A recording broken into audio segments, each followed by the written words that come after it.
responsibility in this film is to make it look amazing and make it work visually as well.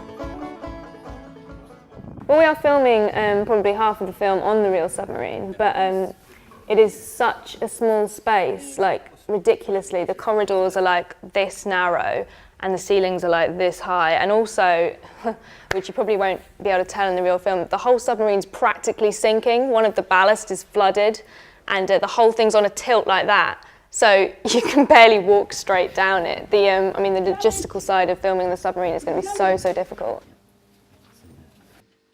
The main thing that we couldn't film on the submarine is the bedroom scenes, because there's a lot of bedroom scenes for about 10 different characters. And the problem was that they were so small. They're literally, you walk in the door and that's it.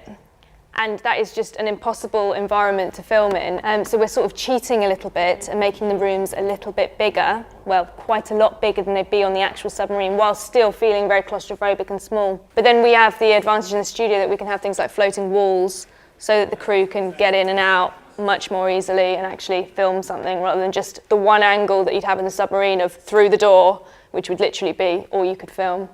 Today, the Carpenters are they're framing out the walls.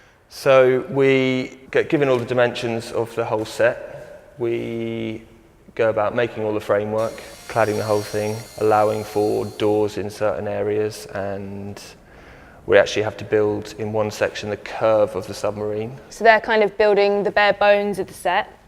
And in here, we've got James, who's making everything filthy.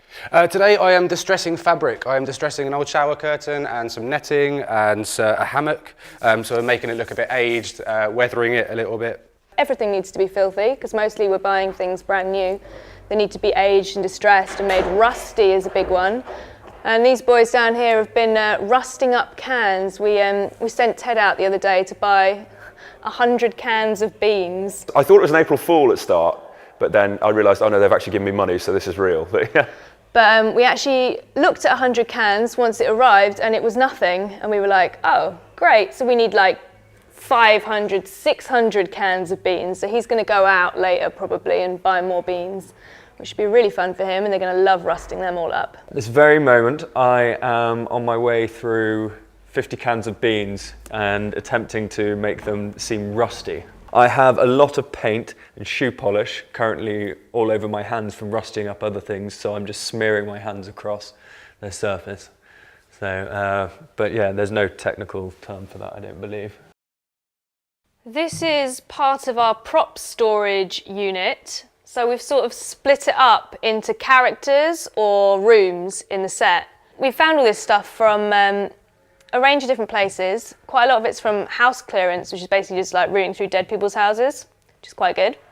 Especially for Mrs. Ellis, because she's a little old lady. And a lot of it's from markets. We couldn't really afford to go to any of the prop houses on this because they're so expensive and because we're shooting for longer than a week. So it's a case of sending people out to charity shops and delving through mountains of rubbish. So we'll be working right up to the shoot deadline, basically just amassing rubbish to fill the sets. I had a really strong idea of what I wanted it to look like instantly from reading the script. Like quite a nice sort of juxtaposition of crazy mechanical, dark, greasy, submarine-y things with quite like chintzy 1950s style that was around at the time, and having lots of like little pictures on the wall and like little like horrible lampshades and things like that, but like how strange that looks on a submarine. That sort of look I kind of had quite strong in my head.